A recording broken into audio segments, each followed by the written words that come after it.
नमस्कार साथियों, smart scholars YouTube channel में एक बार फिर आपका स्वागत है। आज हम लोग पश्चिमी विचारक अरस्तू के ऐसे टॉपिक पर चर्चा करने वाले हैं जिसमें वह विभिन्न शासन व्यवस्थाओं में होने वाले क्रांतियों को रोकने के उपाय बतलाता है। टॉपिक पर हम चर्चा शुरू करें इससे पहले ऐसे विद्यार्थी जो आज ही हमारे चैनल से जुड़े हुए हैं और टीजीटी, पीजीटी, असिस्टेंट प्रोफेसर परीक्षाओं की तैयारी कर रहे हैं, उन्हें हम एक सलाह देना चाहते हैं कि अब तक पश्चिमी विचारकों से प्लेटो और अरस्तू जो टॉपिक हमारा वर्तमान में चल रहा है, अरस्तू का यह आखिरी टॉपिक है। आज अरस्तू को हम समाप्त कर देंगे और आपको प्लेटो और अरस्तू से कंप्लीट वीडियो मिल जाएगा। और उन्हें मेरी ये सलाह है कि दोनों टॉपिकों को वो प्लेलिस्ट से देख लें, ताकि यदि इन दो टॉपिकों से कोई प्रश्न आता है तो आपका गलत ना होने पाए, आप परीक्षा में सही करके आएँ। तो चलिए हम लोग चर्चा को शुरू करते हैं कि क्रांतियों के रोकने के कौन कौन से उपाय अरस्तू बतलाता है, उस पर चर्चा शुरू करेंगे। तो चर्चा को स्टार्ट करने से पहले हम थोड़ा सा ये जान लें कि क्रांतियाँ को रोकने के जो उपाय वह बतलाता है, कौन सी पुस्तक में क्रांतियों के रोकने के उपाय की वह चर्चा करता है, यह जरूरी है।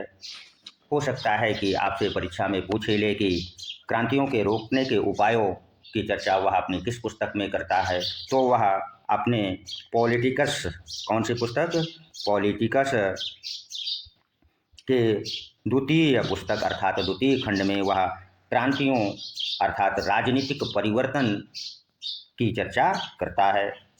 अब हम लोग यहाँ पर यह पढ़ेंगे कि वह क्रांति के कितने उपायों की चर्चा करता है, यह भी जानना जरूरी है। तो अपने पॉलिटिकस पुस्तक में वह क्रांति के दो उपायों या क्रांति को रोकने के लिए दो उपाय बतलाता है। वो कौन कौन से हैं? पहला वह सामान्य उपाय बतलाता है और दूसरा उपाय जो वो बतलाता है उसे वह विशेष उपाय कहता है। अब हम लोग उसके सामान्य उपाय में कौन कौन सी बातें बतलाता है उस पर चर्चा करेंगे। तो सामान्य उपाय में कौन कौन सी बातें वह बतलाता है उसकी चर्चा शुरू। सामान्य उपाय में वह पहला उपाय ये बतलाता है कि शासक एवं शासितों के मध्य सद्भावपूर्ण, कैसा सद्भावपूर्ण व्यवहार होना चाहिए, अर्थात शासक और शासितों के बीच में सद्भावपूर्ण व्यवहार बना रहना चाहिए। यदि शासक और शासितों के बीच में सद्भावपूर्ण व्यवहार बना रहेगा तो क्रांति अर्थात जो सत्ता का परिवर्तन है और जनता और शासक के बीच में असंतोष नहीं पैदा होगा और सत्ता परिवर्तन की संभावना नहीं होगी। और दूसरा सामान्य उपाय में दूसरी बात वो ये कहता है, कौन सी बात? दूसरी बात वो ये बतलाता है कि दूसरा कारण वो ये बतलाता है कि शासन प्रणाली के अनुरूप शिक्षा, क्या कहता है कि शासन प्रणाली के अनुरूप ही राज्य में शिक्षा की व्यवस्था होनी चाहिए।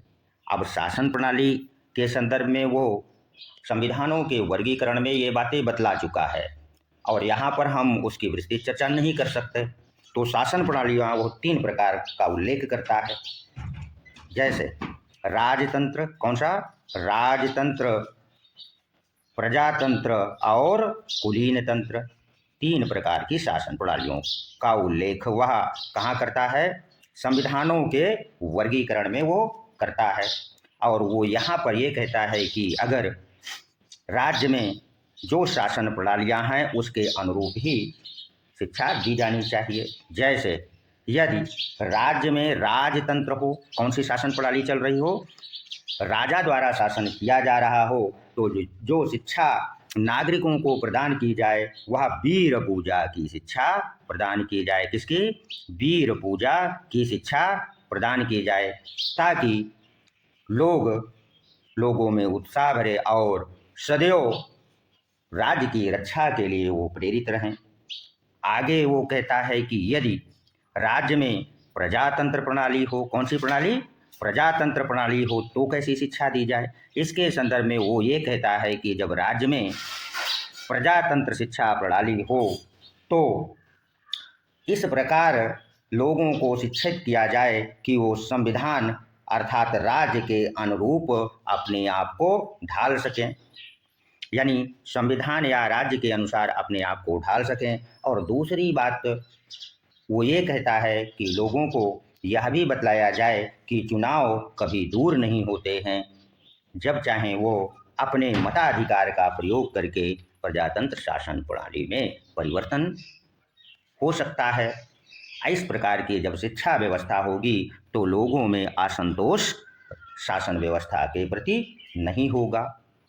आशा करते हैं कि आप लोगों ने समान उपाय के 2 उपायों को भली भांति समझ लिया होगा। अब हम उसके द्वारा बताए गए तीसरे उपाय को जान लें।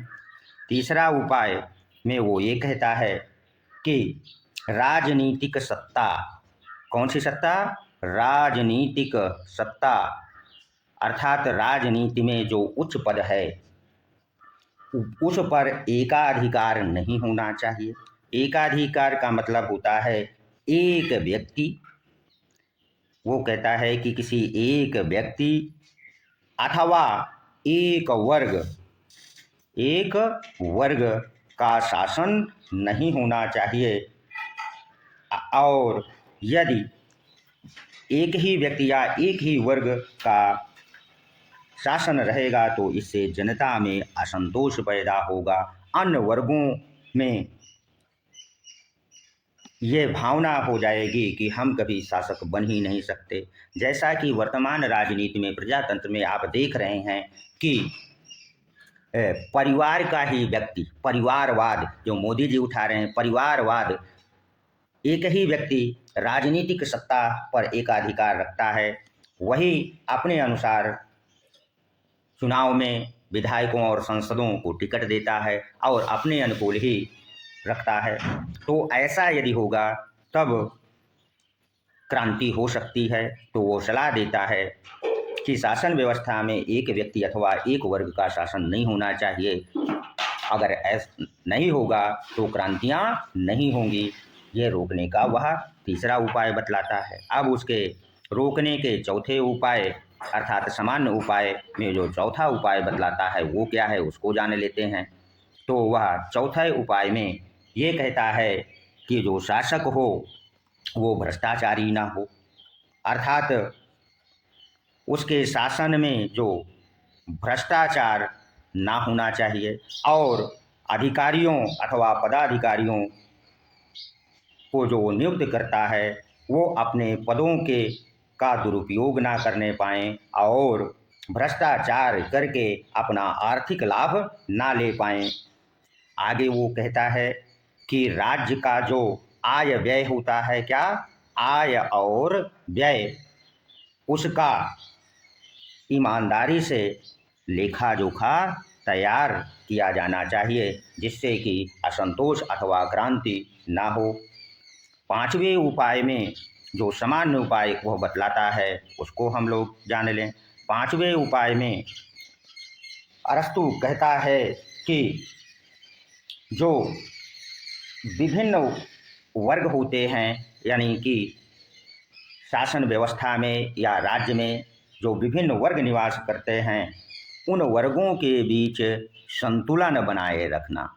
अब संतुलन कैसे बनाए रखा जा सकता है? आगे वो कहता है कि जो शासन का कार्य है वह विरोधी गुटों को, विरोधी वर्गों को दे देना चाहिए।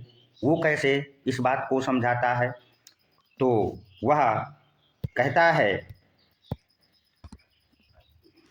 वो कहता है कि सद्गुणी, कौन? सद्गुणी लोगों के साथ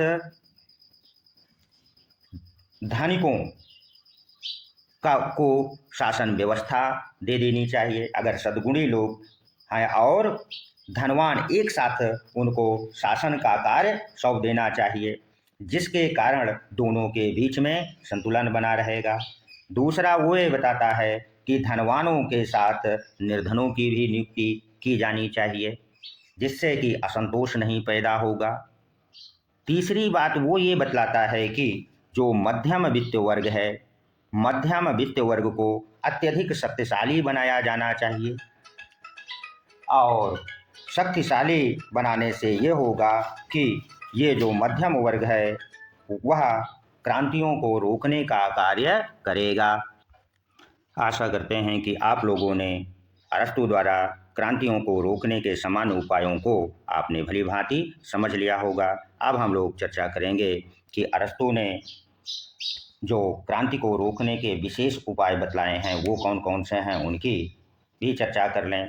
तो विशेष उपाय में वह पहला उपाय ये बतलाता है कि यदि मिश्रित शासन व्यवस्था अर्थात प्रजातंत्र क्या हो, प्रजातंत्र शासन व्यवस्था है तो प्रजातंत्र शासन व्यवस्था में वो ये कहता है विशेष उपाय में कि कुलीन तंत्र, किस तंत्र, कुलीन तंत्र व निम्न वर्गों के साथ, कुलीन का मतलब होता है धनिक वर्ग, निम्न वर्ग अर्थात निर्धन वर्गों के बीच अच्छा व्यवहार करना चाहिए।